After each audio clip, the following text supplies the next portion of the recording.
Nathan. What a lovely day it is today, isn't it? I know. It's fantastic. Fantastic. Like summer is here. Yeah. Who is here for the first time? Quite a lot. Please come back. Have a look at the leaflet here. At the back, we've had some amazing people whom you missed, but they will return. And coming up, all sorts of wonderful people. David Williams, I see here. Richard E. Grant, Anthony Gormley, Jimmy Carr, Hannah Rothschild, Nicholas Sirota, Duke of Marlborough, Julian Fellows, and I've just heard today Judy Dench is coming, and Mary Testina has just confirmed. Kate Moss will come eventually. We've got John Major as well, Terence Conran. So best kept secret, very cheap, 5 quid or 10 quid. But today, will you welcome again Trinny Woodall. Hello. Format is very simple. I have a sort of conversation with her for 15, 20 minutes, and then I want you to ask her a question and interact. The idea is to open to the public as much as possible, and for you to go and ask and meet people who have led extraordinary lives. And I think Trinny has led an extraordinary life in more than one way. Now, we all know that your partner in crime is Susanna Constantine, and you became very famous with her. And you first did, I think, in 1996, a column in a Telegraph called Ready to Wear, and that lasted 7 years. I know that sort of feeling because I've been on the Financial Times writing every week for 7 years, and it's very tiring. But you were, I'm sure, much more successful than I am.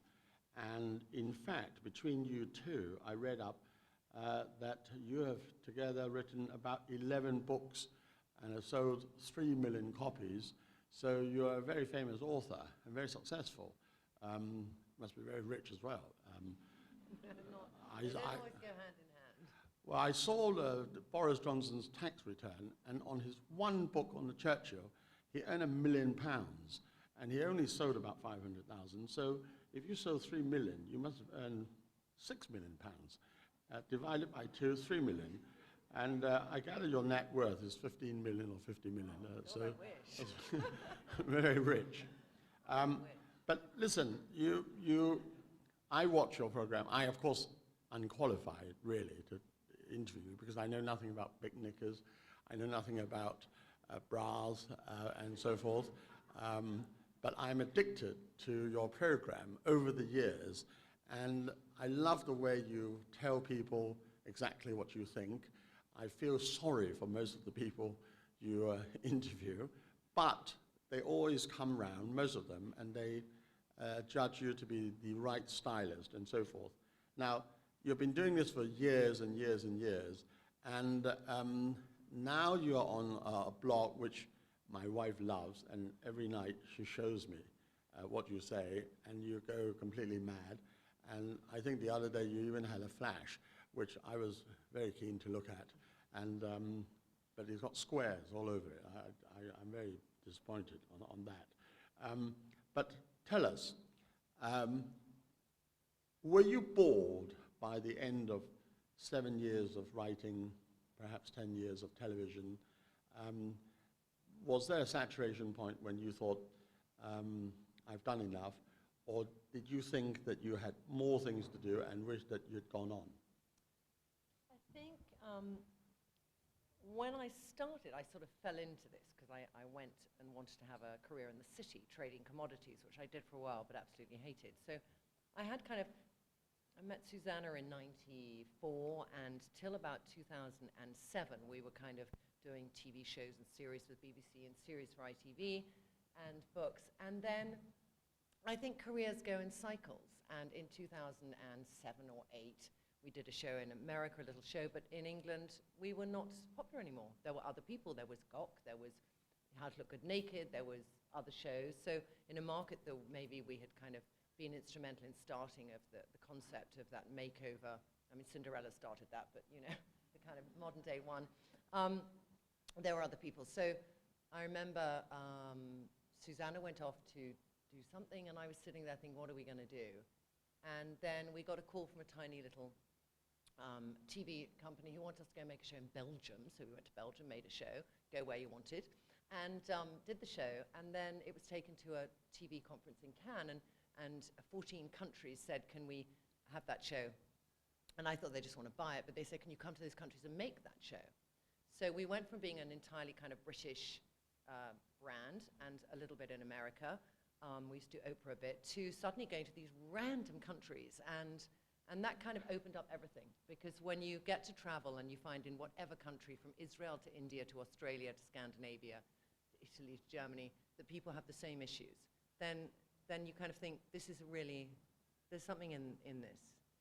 Was this the Trinny and Susanna's magic knickers? No, this was TV. There were knickers always in everything. I mean, I read that for the knickers, it was sold to 30 countries. They were sold in 30 countries, yes. I mean, and they were particularly large knickers. No, small people. But I saw you on Parkinson, and you gave him a pair of knickers, and he displayed it. I mean, you almost went off screen because really? they were so vast. They do stretch. What? They do stretch. I remember he was quite enthralled by them. I think we both want to put them over Meg Ryan's head at that stage.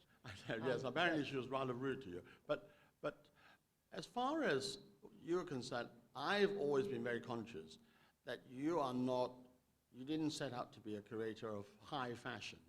You wanted to go and move into the ordinary sort of the masses and tell people in ordinary lives how they could smarten up. And you are obviously a great believer that people can look much better and have much better confidence by what they wear. Is that right? Yes, definitely. And I think that at the time when we had the idea for the column, there was kind of, for anyone who's my age, you know, you'd be in your 20s. What is your age? My age is 53.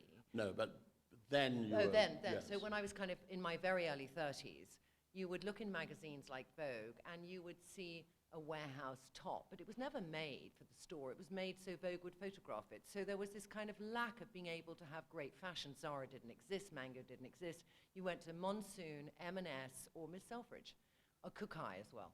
So it was, you know, the first thought was, how can one actually show clothes that actually you could buy the next day? That was the kind of first thought. And the second thought was, you know, should we always slavishly follow fashion, or should we try and look at our body and dress for ourselves and then get a balance between, you know, I think every woman wants to make some kind of effort depending on her parameters.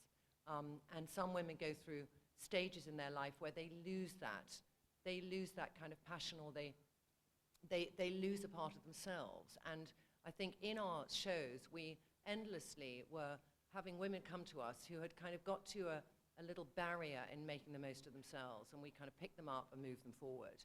And sometimes those were abrasive journeys, and sometimes they were very nurturing journeys, especially actually the shows we did abroad, because we had some really heartfelt stories, and stories of really kind of abuse or incredibly bad relationships or despair. I mean, Susanna oddly got unbelievably emotionally difficult stories, and she would deal a lot with inside out, and I would kind of deal more because I think we're very different, and it's that yin and yang of a great partnership. And I am quite an emotional person, but I kind of look at somebody's outside and I sort of study it scientifically, and I kind of look and think, by how somebody is dressing or doing things, how do they feel about themselves inside? And I think the magic of meeting many, many women is you can begin to tell. So when you start to talk to them and you say things that resonate with them, it makes them think, actually, yes, I do feel that. And then you create. It's about creating trust.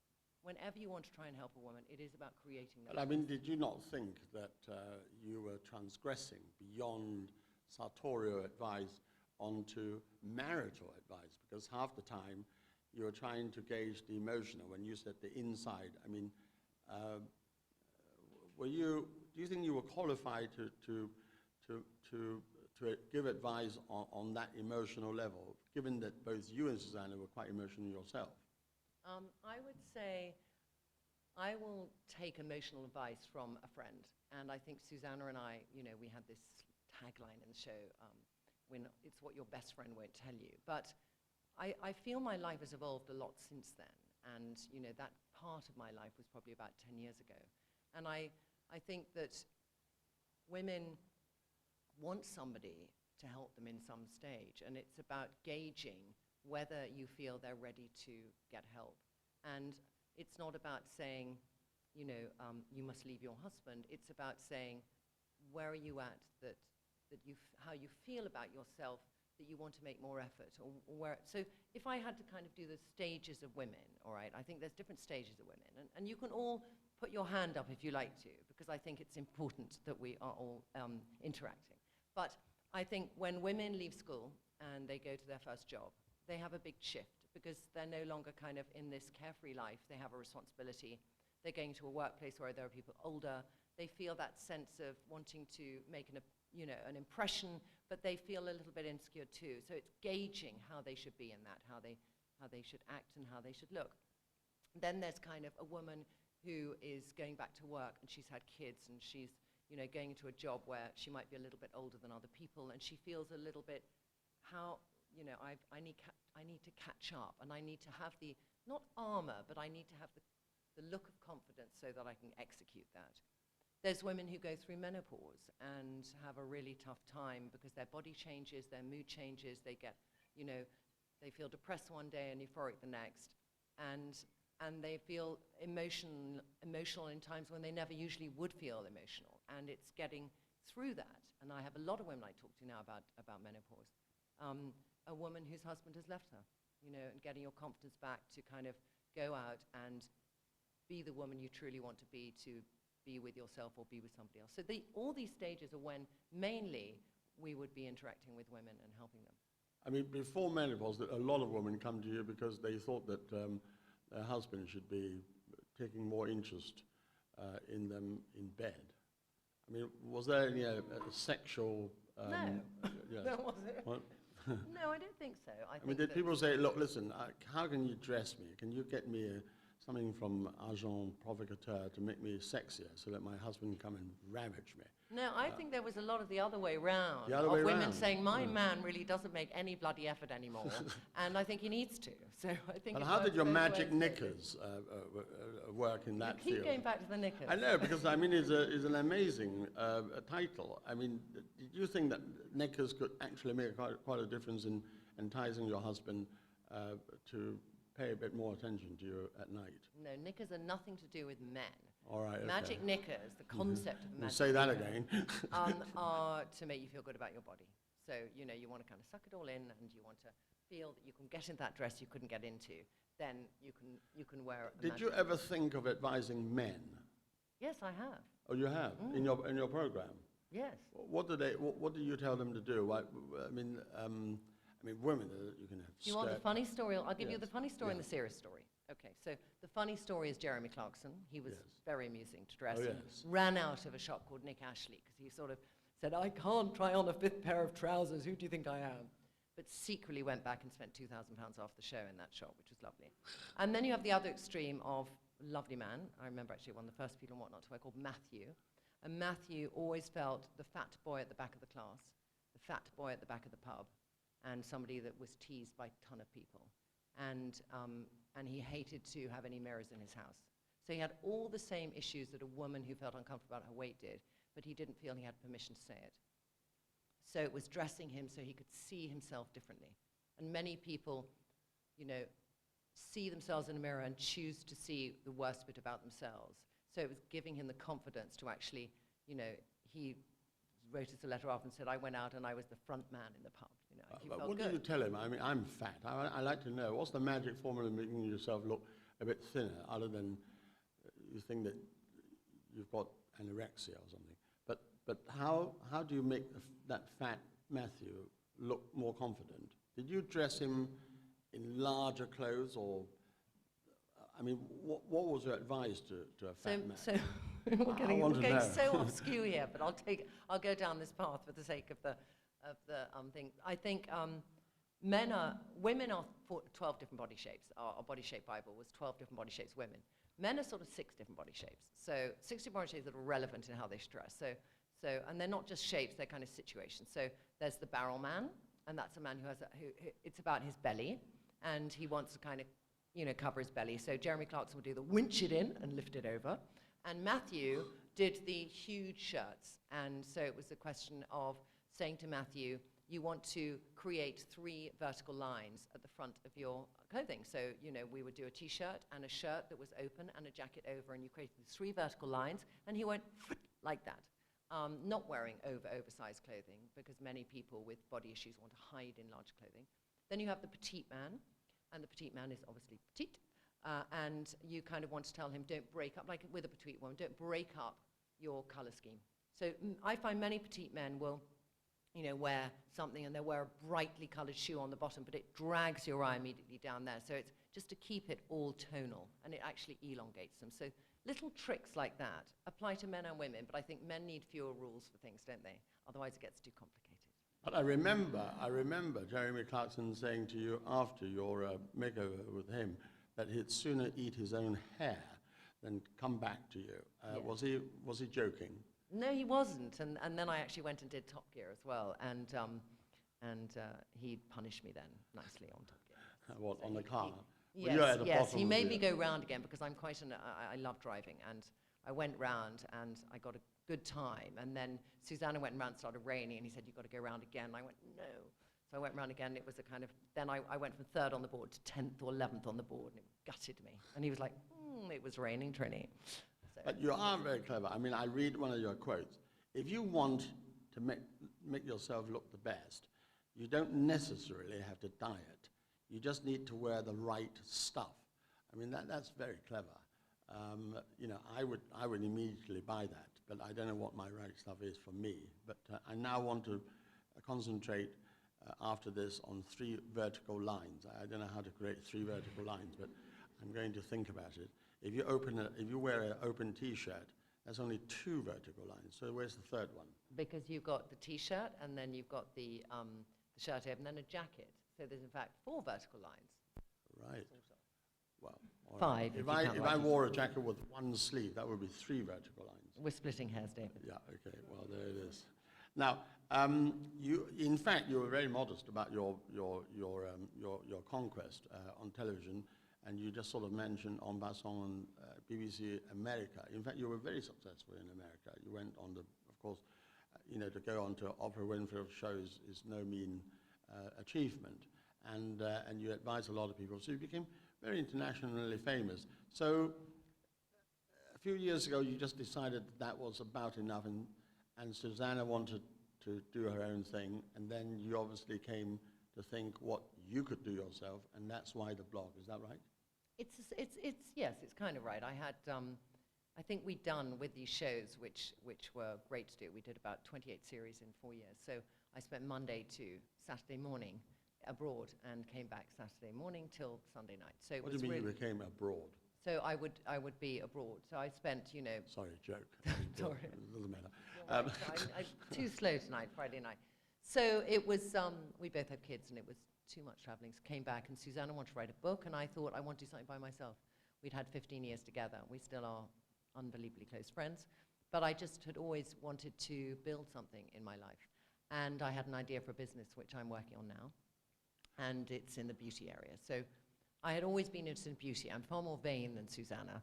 And I'm always up for trying all different things. So I started just, you know, talking, you know, on Instagram and Facebook, and I enjoyed it, because what I really enjoyed is I had done a few little Instagram films, and a woman who runs Facebook called me up and said, come into Facebook and talk about Facebook Live with us. So I went in, and having had many, many years of people, you know, you make a show one way, and then a team of 20 decide how they edit that show and execute how you're going to appear on screen.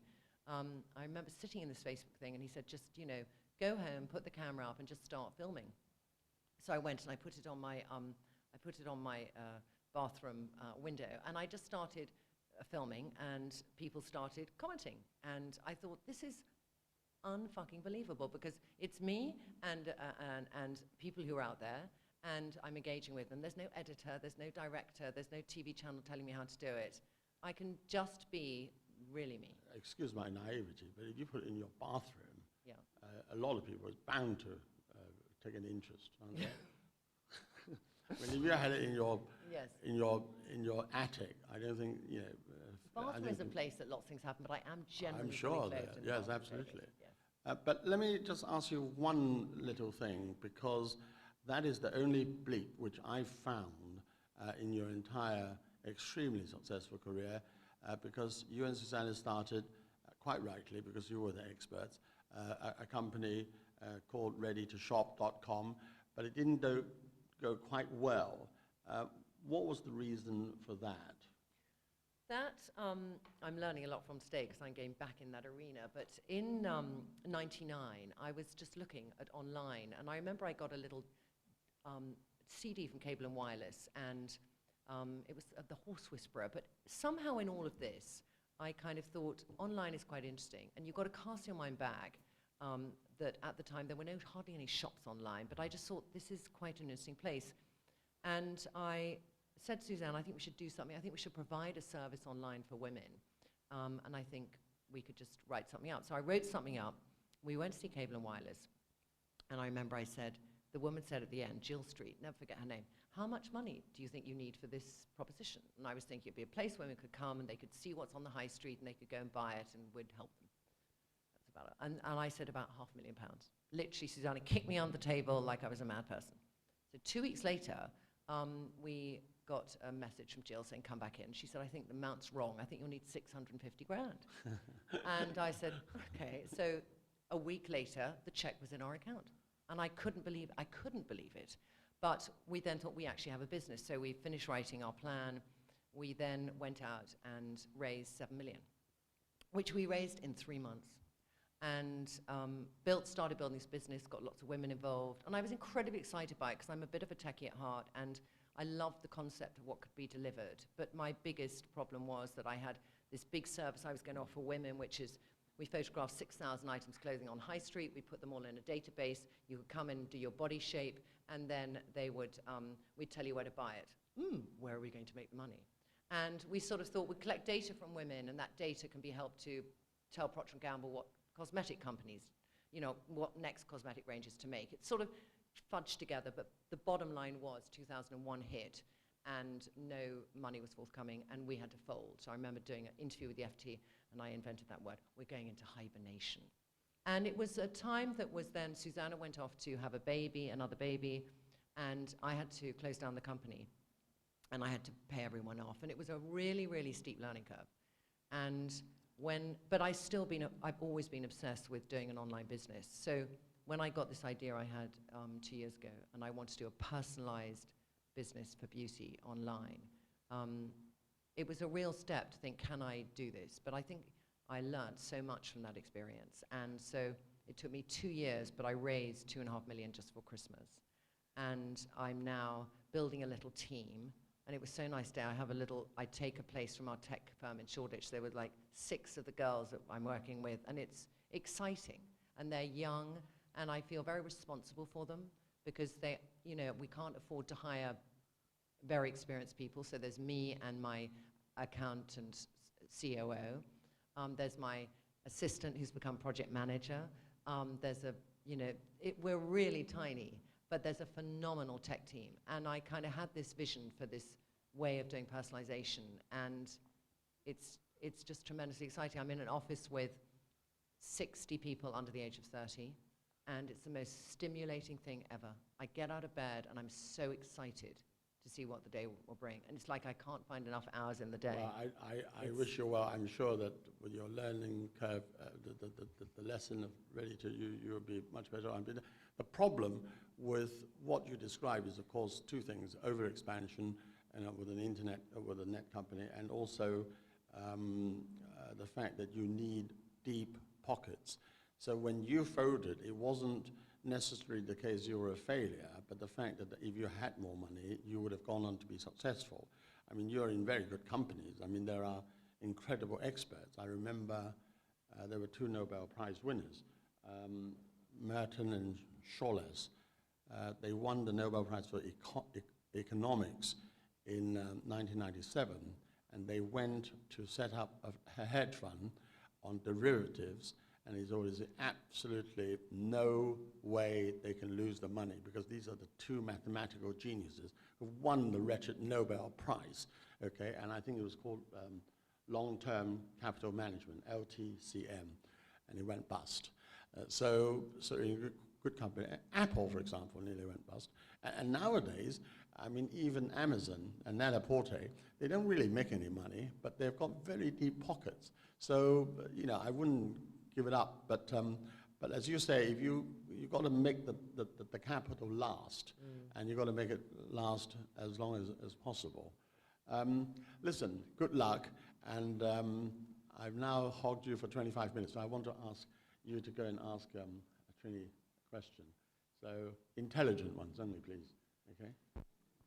Because this is an intelligent forum. Who would like to ask Trinny a question? Yes. Over there. Yeah. Hello. 1 minute, just wait for the microphone. I love your videos. Thank You're you. absolutely bonkers. Thank you. Sometimes you look like you're pissed, but you're off sugar.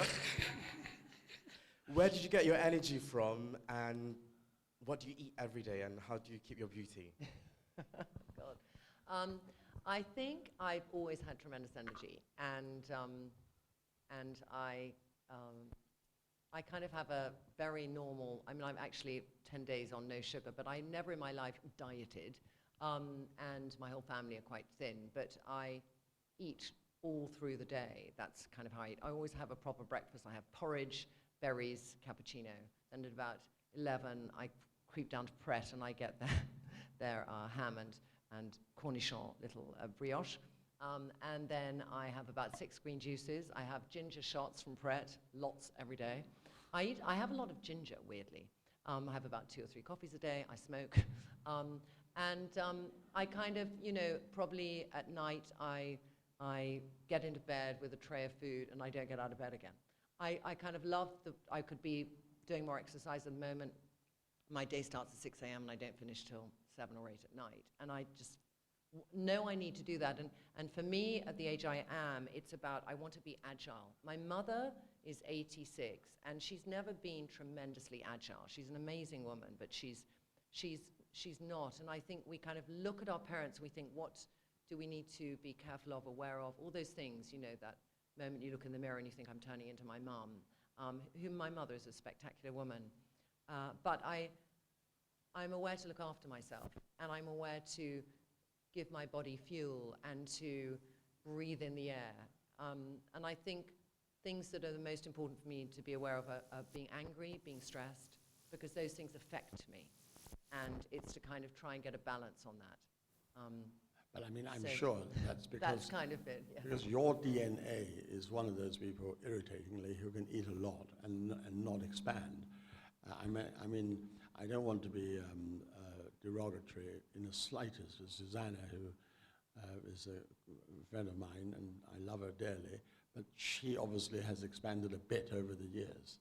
Well, Susanna has. Any woman will identify this. When you have big boobs and you're photographed, you look bigger than you are. Susanna actually is in weight not much more than me, but her body is different. She has incredibly beautiful long legs, and she has, you know, a curvy top half.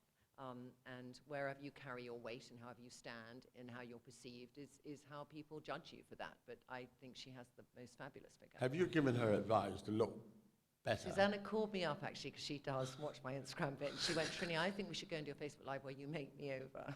Because I feel I'm living in the country for I've been living in the country for too long. And I've forgotten. I've forgotten what to do. I've forgotten what we taught people. So we might do that actually in the next few weeks. I think it would be quite funny. And yeah. Anyway, I hope I answered your question.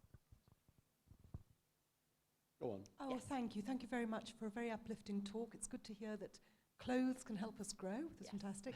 I brought my young colleague here, Maggie, tonight. She's a huge fan of yours. She's told me all about you. So I've got to ask you, she's a bit too shy to ask. We were very curious about you said you're going to branching into beauty products. Yes. Could you perhaps tell us about your up-and-coming beauty products? What they're going to be like? Is there anything Tricky, new because there? it launches in September. Yep. And I think that what I enjoy most about all of Facebook and Instagram is finding out what women are frustrated by. So a lot of what I'm developing is born on the back of those conversations with women. And And I think that probably in 15 years, I've made over about 3,000 women. So those conversations are about, you know, I'm frustrated or I don't know what suits me. And it's all about finding out what suits you. And I think that's, if I had to kind of had something on my gravestone, it'd be, I helped you find out what suits you. But I think that technology has a great part to play in being able to deliver that. But I think many people online do it too clinically. And you need to, you know, to engage a woman online as opposed to in a store, you need an emotional engagement. And I think the reason we go to stores is we want an emotional connection, or we want somebody to give us advice. I think there's fewer places we can go now to get that advice, or fewer people we trust. So it's in that area. And I want to also get the people who follow us a lot on Instagram and Facebook to be involved in it. So I'm working that out, how that pans out.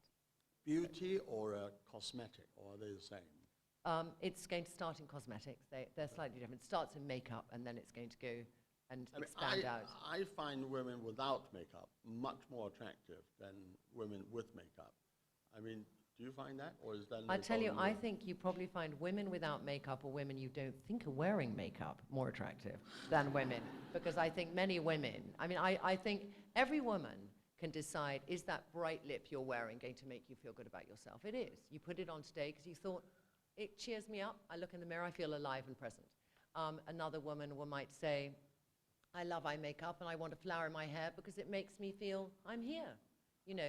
And we do that as women because we want to be acknowledged as people, but from whoever. It's not necessarily by a man. It could be by ourselves in the mirror or by another woman. It could be just to make us have a light step. But so I don't really. No hard and fast there's rule. no hard and fast rule. Yes. And you know, I Yes. think that men, most men I know will look at a woman and think, do I have to get past that lipstick to kiss her, especially on a first date? And there's many who've said to me, I just feel I want to take the trowel to her makeup. But you know, the kind of a place I'd love to get to, especially for women, girls in their late teens, and countries very different. So in England, girls in their late teens tend to really pile on the makeup. It's a thing we have. We want to experiment with everything. French girls listen to their mums, everything's discreet, you know, the little diet they're on to have no cellulite, all the things that the English cousins look at the French women and think, oh God, there they go again, a little BO, no makeup, looking gorgeous, you know, all that stuff. So there are different women everywhere, and different societies also encourage things. In the Middle East, you know, you wear a lot of makeup and it's an acknowledging of your sort of sophistication. What, in the Middle East, in a burqa, you can't see anything? No, but there's many places that don't mean you have to wear a burqa in the Middle East. I mean, for example, a lady here has got wonderful red lipsticks, and there's another woman there with wonderful red lipsticks. Do you think the red lipsticks suit them? I think, I mean, you know I won't need to be really, and I think you're putting the ladies on the spot, but I'd have to say, all I'd say is that it's a great step, a woman to wear a bright lip, because it says something about a woman doing that. So I think that's You've reddened, in fact. Can you give her the yeah. Probably about 20 years ago, I had one of those Colour Me Beautiful sessions. And I was told never to wear red lipstick. Yeah, never and you're to in wear autumn. They told you autumn. Exactly that. And I can remember saying, I don't like that. And I'm going to do what I want. And so Good on you. Good on you. Yeah. Autumn, what's autumn? Autumn is one of the colour spectrums that Colour Me Beautiful suggested, and I remember I was misdiagnosed so many times. But I think it's true that you want to just do what makes you feel good. But some women think, okay, I want a bright lip, but which tone shall I get? Which tone is actually the best tone? Do you think, the woman at the back with your red lipstick, do you think when you go out for the first time with a man, do you feel it might increase your chances of being kissed? Doesn't worry about that. Yeah, I know, I can look at you and know you don't give a shit, really, because it's like... I'm just curious. I mean, Yeah. yes. We don't always center everything around men. Well, there are lesbians, I know.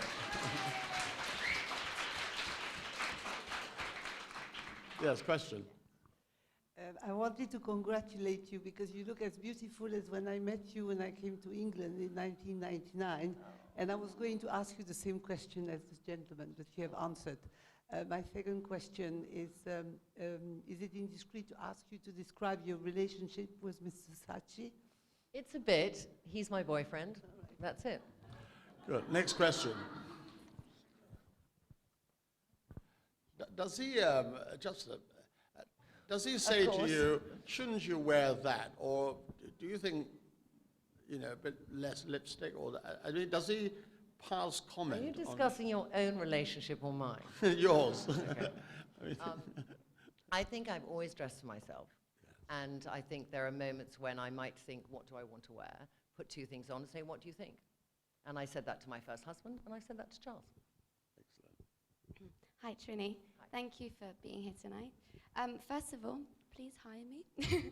But secondly, what advice do you have for young girls that are just starting their career? Interesting one, because I'm interviewing lots of girls at the moment, and I think that what's very interesting, the environment in which I work, there's a different work ethic. So I'm in tech company in Shoreditch, so there's this kind of, let's have a coffee, do some work, let's go and play a game, do some work, let's play some football, do some work, let's go and do yoga and do some work. And I'm like, excuse me? But I also, it's like, what can you learn from people much younger than you, and what can you help them with? So I think what I learned from this environment is that they don't want to get stressed in their work, and they have a really good work-life balance. And I have spent my life probably being a bit of a workaholic. And it has led me to a place at some stages in my life of being quite stressed. But I equally think that through, you know, I started my career being a PA to somebody, so you kind of have to learn to be efficient. And then I worked in the city a bit, so I learned a bit about finance. So I've had a kind of mixed bag career, but I think for the last 25 years, I've never been employed by anyone. So then employing people, you kind of have to remember you need to nurture them, and you need to give them praise, and you know, you need them to feel responsible. And I think that's a really important thing, because when you're you know, employing somebody who's just come out of university, there's been a sense that somebody else has been responsible for them for most of their life, and now they are responsible for themselves, and they're responsible to deliver. But you want to get the most out of that person, and you want to kind of, if you care enough, you want to help them grow. And I do remember, even in those days of Ready 2, and we had 60 women, they all got a really good job when they left. And they all learnt a lot in those 2 years. And that was weirdly the thing I was most proud of, to see those women email me or Facebook me a few days later, I'm now doing this, I'm now doing that. It was fantastic. So I would say it's really, you know, and simple things. Read through something 5 times before you give it to somebody.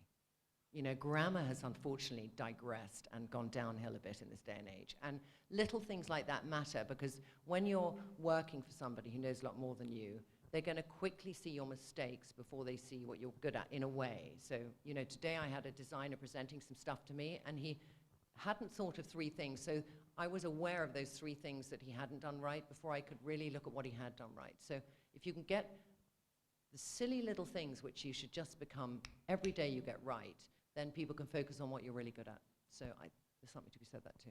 Sorry if it was a mumbly response, but. Okay, the man and then the woman. And then another woman with Hi, incredible Trinny. hair. Hi. I've always been a very big fan of your shows, so thank you for that. But I wanted to ask about, there was a story last week about people criticizing you about a diet that you promoted that people said caused cancer. I wondered how you felt about that, and also how you've dealt with criticism throughout your career of highs and lows over the years. Well, I've had a tremendous amount, and I think now I'm very immune to it. And when I read that, you know, every week there'll be something in the mail, and that's how they make money. And it's a kind of brilliant paper. You know, everyone reads the mail online, and lots of people do. And you know, I think it's for me to be responsible, that if I'm doing something on social media, that it could easily be picked up. And I get caught up in the passion of the moment, and I don't think that far ahead, because I'm not that calculating. And so I don't want to take away from being me and do what I normally do, because I don't want to be that person. And I was so excited that after 2 years of trying to not have sugar, I'd actually, you know, lots of people on Facebook are very encouraging, saying, we'll do it with you, Trinny, and stuff. And I said for, you know, 5 days, I haven't had sugar. And somebody on my Facebook said, try chromium. And I said, I'm going to try having no carbs and chromium for 5 days. Well, I never actually took the chromium in the end. And it was not this kind of story that was reported in the press. So I then totally ignored it, and then when I next did my Facebook, I sort of said, by the way, I never actually took the Pronium, because to me, the most important people to tell were the people who follow me, not somebody who doesn't know me, who doesn't follow me and reads the mail. And I have had stories that have affected me, and those are stories around the death of my daughter's father, and that's when I wish that things could not be written sometimes, because I don't want her to read things, certain things. So that's probably when it most affects me. But otherwise, it really doesn't. Okay, you first, go on. Hi, Trinny. You have a really recognizable voice across all of your online platforms, your blog, your Facebook Lives. I'm curious whether you kind of devised a strategy for building this new online presence, or if it's something that's kind of just grown naturally. I think if you devise a strategy, then it's not real. So I think that I knew I wanted to do it. I found myself enjoy doing it. And I think I've sort of, it's in a way like the rest of my career. I didn't think I'll write 10 books or be on TV. It just kind of it grows. And then you feel the sort of response, and you kind of react to that response. And I think the joy of that intimacy you create through social media is to do that. And I have certain principles I knew I'd follow, like I never get PRs to send me things indiscriminately. And now a lot of people do, and I generally, if I buy everything myself, it then becomes expensive. So if there's a cream I've used and I love, I'll call up and say, please send me that one cream. And I'm very specific, and if they send me 10 things, I'll send them all back, and I'll say, I just wanted that one cream. Because I think what happens is people become lazy, and they start to talk about things because they've been sent so much, and they just throw it in there, and it hasn't been tried and tested and thought about. So that's the most important thing. And then I think I started doing one on a Monday on Facebook, and it just was rambling. And then I kind of thought, then they asked me about specific things, so that sort of turned into my Secret 7 one. So that's how it grows.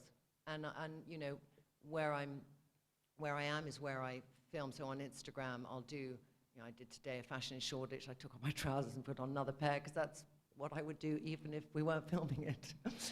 So I enjoy it, and I wouldn't want it to be calculated. You are you. I am me, and I think it's got to... I am I. Yeah, Yes. I am I. Yes, the lady, and then you. Hello, Trinny. Thank you. It's Hello. been lovely listening to you. Thank you. Could you give me maybe some insight for somebody who's starting in television in Ireland? Any advice in particular, or was there a thing that you did that you found particularly beneficial when you started off on television? Ooh. Thank you. Northern or southern? Southern. Southern. I think that it depends what you're starting TV in. Are you starting in presenting? Lifestyle. I mean, I think it's to have a point of view is the most important thing, and to always talk thinking of who's behind listening, to be aware of who your audience is, and never to do anything on camera which you feel excludes that audience. I think that's an important thing too. And just think, think of 5 people in your life and think, would this resonate with them, what I'm talking about? I think that's... Sorry, you got 4 people. Look at the hands, okay? Don't look at me. Look at the hands. Sorry. Yeah, okay, the one with the hair. Right, okay. Oh, okay, yes. Yeah. Hi, I am from Israel, and I remember you since Trinny and Suzanne, and Yeah. I just loved it. Thank you. I have 2 questions, if possible, personal and a business one. Tara is my business partner and very good Hello. friend. And we started a business 2-3 years ago, a brand called Racine and Chen, and it's about eyewear accessories. We want to make eyewear accessories beautiful. You can see what we're wearing. Yeah, very nice, yes. And this is our first product. It went really well. We're selling in Liberty. And I wanted so 2 questions. One about, since you had a business relationship with your best friend, Mm-hmm. so maybe advice on that. And then the second one is the business. Because I know some people it's about making it fashionable. And I know now I'm wearing it with sunglasses. It's quite a direct question. With reading glasses, do you believe that women, well, fashionable, I don't know, we have different customers. And so we do see beautiful, fashionable women that enjoy wearing that. But some sometimes say, well, I don't want to feel old or something like that. I think, to answer your first question, I think that in 15 years, Susanna and I had 2 disagreements, which were big disagreements, like not talking for half the day disagreements, but we could never go to bed without working it through. And I think it's knowing and accepting the faults of the other, because the good points are easy. So it's kind of knowing somebody's shortcomings and not getting pissed off with it, just knowing it and accepting. It's like Susanna, I always knew would always be late, and she knew I would always use too much loo paper. You know, there's trivial things, but you know, it's like you just to know them and then to move on from that, because it's a very intimate relationship. It's more intimate than the one I had with my husband at times, because you spent more hours in the day. So that's the first one I'd say. Second one is that I think that many women ask me about, can you do something for women who wear glasses, makeup, and how to do them?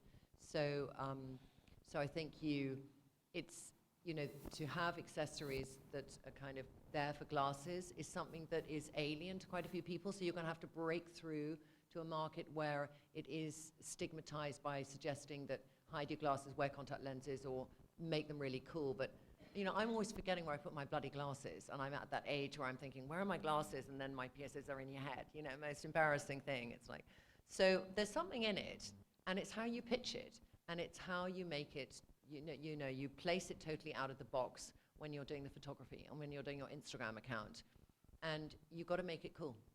And I think that's the way that then it works, because then it's something people think it's cool to do that. Why don't you stand up and let's take a vote? Stand up and show people your chain and then your glasses. Now turn around. Yeah. Hands up those who think it will work. And hands up those who think it will never work. Well, here we are. I want 5%. Good luck to you. Good luck. All right. Question for both of you, actually. Do you think there's a double standard between men and women when it comes to aging? Oh, the men are like the silver fox, and then the women are trying to, you know, do whatever to counter Do you want to answer aging. that one first, David? No, I'm not here to answer. She's the star. Answer it. Answer for both of I'd us. say my boyfriend always says to me, it's such a pity that those leading men always look so much better when they get older. You know, Liam Neeson, George Clooney, all these guys, they look fantastic. And I think there probably is it's harder for a woman to, you know, kind of accept herself to age, because on camera, if a man has lots of lines, it looks great, and sometimes for a woman, she doesn't think it looks so great. You know, I love watching Judi Dench on camera. You know, to me, I'm not concerned by that. I do Botox since I was 35, but looking at women like her, I think great. But there is a pressure. There's obviously much more of a pressure for women in that world than for men, and there are fewer roles for women of that age. You know, it's probably 3 to 1 in terms of the roles available. I'm beyond redemption, so that's it. I mean, all I do is to read Dorian Gray and fantasize. Hi. Hi. I, first of all, would like to say that I admire your energy. And my question is, what was your first feeling after first live at Facebook when all the women from around the world started commenting you? And what else you will show us during your lives, because already you were driving and making the live on the scooter, driving in a cab with a mask. So what else you will present us? Oh, what else will I give you? It's sort of, you know, it takes me by the day. So, you know, going up a chairlift, putting on a compact is whatever, button lift. It's just kind of, okay, why not? I've got it in my thing. I need to do one today. That's kind of how it works. So your first question was? About the feeling, first feeling. I love the feeling. I have to say, I'll tell you what's interesting is when I did What Not to Wear, you know, because of the woman I was then and because of how the show was edited, I was the tough one and Susanna was cozy, come to mama. And that was our roles, and it worked, and it worked very well. And I think probably I have mellowed as I've got older, and also I've you know, evolved as a person. So, you know, lots of people say to me, how many times do people do mean comments on your Instagram? Probably I've had 20 through Instagram, Facebook in a year, you know, and I find that cherishable. I love this community of women, and I love the fact that when they know that there's a lot of people, you know, on one post and there's 1,200 comments, and the thing I kind of thought is I always want to try and answer every comment, which is really getting difficult because it's now a few thousand a day, but we kind of have a frequently asked question. We just try and do it. I have Chloe and a new lovely girl, Victoria, who helped me do it too. But they, you know, when I say, can you all, if you know the answer already, could you answer for me? And they all then do, and it's great. It's a really interesting whole area, and I'm loving it. So that's. Can I? Yeah, thank you. Hi, Trinny.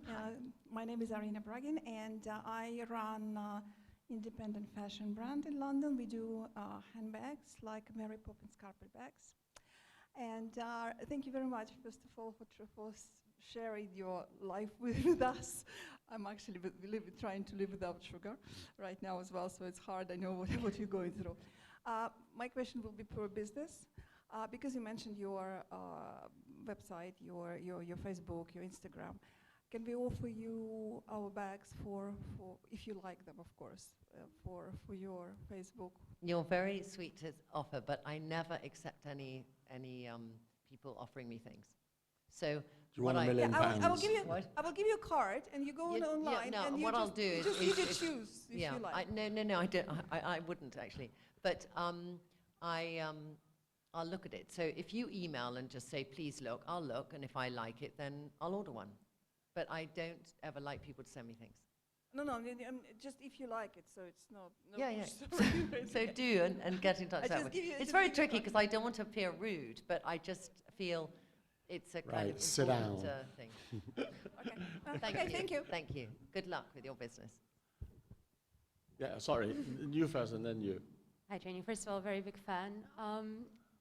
I think you've made so many women feel beautiful and probably empowered because you've given them the feeling that they can take control over how they look, how they feel. Who are the women who kind of inspired you, who made you feel empowered? Because you're obviously like a very confident woman, but are there particular people who kind of brought you to that stage? I'd like to have lots of role models. Golden Meyer. Golden Meyer. Golden Meyer. I think to be really honest, I've kind of looked at my failings and been challenged by them more than being inspired by a woman.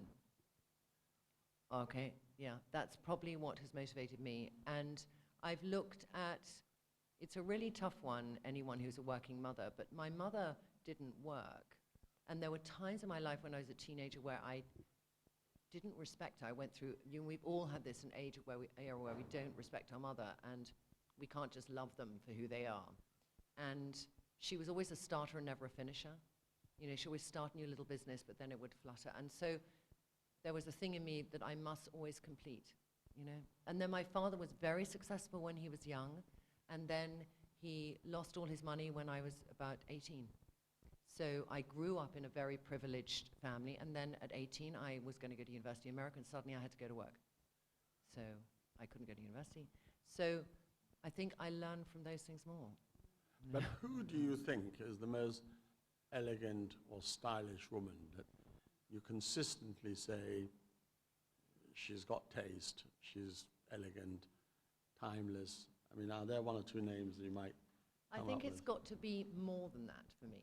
It's not just how a woman looks, you know. So I could look at Cate Blanchett and think that's elegant and underplayed and, you know, aesthetically, and probably actually from the very little I know about her reading in the press, she sounds like she has a pretty normal life. And, you know, I could look at women who have just chosen to have a career and really tried to balance out their work, career, life. You know, Anya Heinmarch is a woman I know vaguely, and she is a phenomenal mother, a wonderful wife, and has a great business.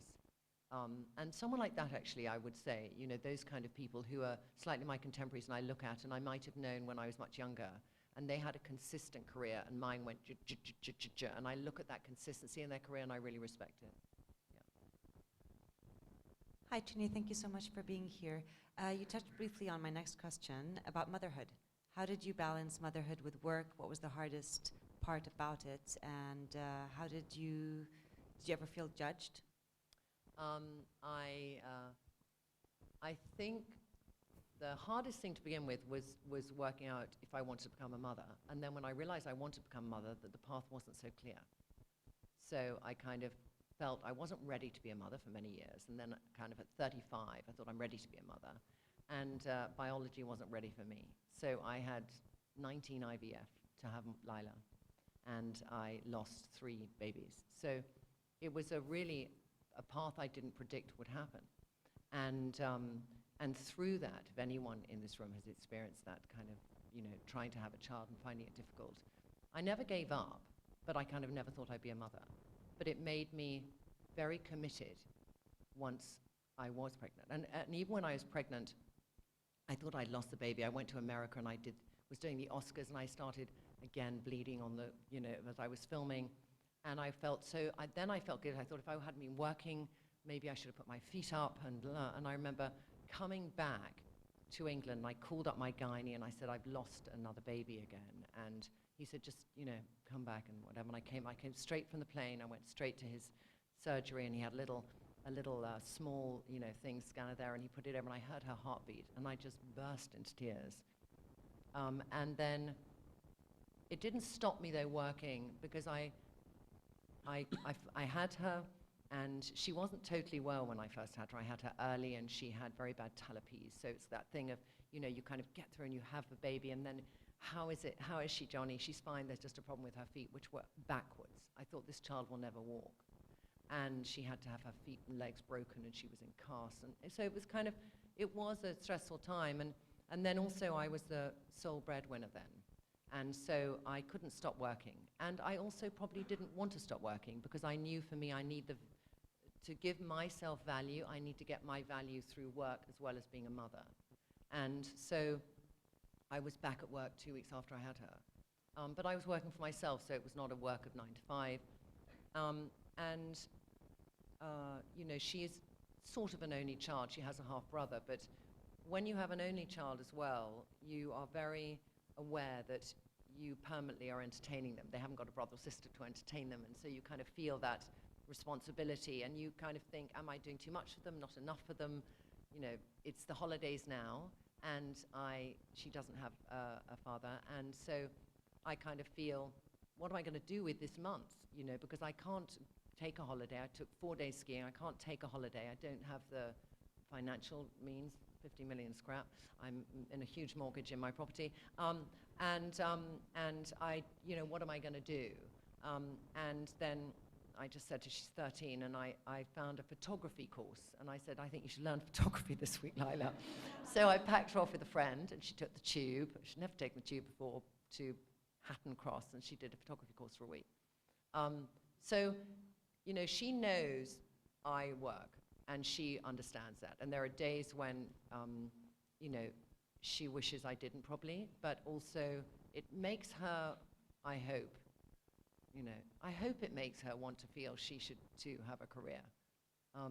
But I just, you know, there's no wrong or right way. It's the way that you can handle in your life, which you think hopefully makes both of you happy. Very good, very brave.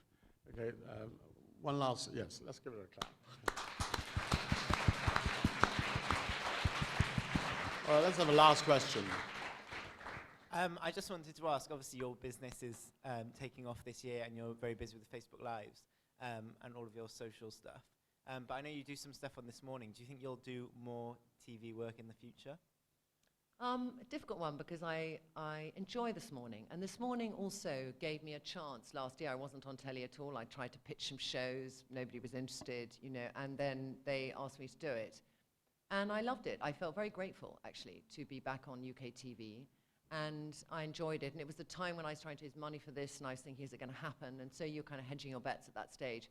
And then I got funded, and now I'm in a position where it's very difficult for me to do 2 mornings a week for this morning because I've got a big list of things to do for September and beyond. But I also love it. And it keeps me twice a week with 6 women, giving them a different way of dressing. And that's a bit of my lifeblood, and I always want to have that. So I like it, and I'll do it as long as it works. They're happy with me, and I'm happy doing it. Can I just ask the last question? It just suddenly occurred to me. Would you give different type of advice to a transgender now? Because that's the, I mean, would the transgender question come into your advice as to how a man or a woman would dress? I'm a bit no-nonsensical about that. So I've done a few transsexuals for What Not to Wear. I did quite a few in Holland. And I did a family where her father had become her mother, so she had 2 mums. And he was, now she, and dressing too much the extreme of his version of how a woman should dress. And for him, I was saying, hone it back. You know, don't feel uncomfortable to wear brogues and a button-up shirt and a pair of slacks, because that's what a woman would do. So don't feel you have to overly do the woman bit. And I think the most important thing with any transgender person is they have a man turning into, you know, becoming a woman, is they have this kind of symbol of how they think women are, and they need to kind of see there's many ways you could be as a woman, and you don't always need to be the most overt or sexiest or the brightest lip, you know. So I just dress them like I dress anyone else. You know, it's all right. Well, I'm afraid the hour is up. It's been fascinating. Will you please join me in thanking Trinny Woodall? Thank you so much. Will you sign it? Yes. You can put it on your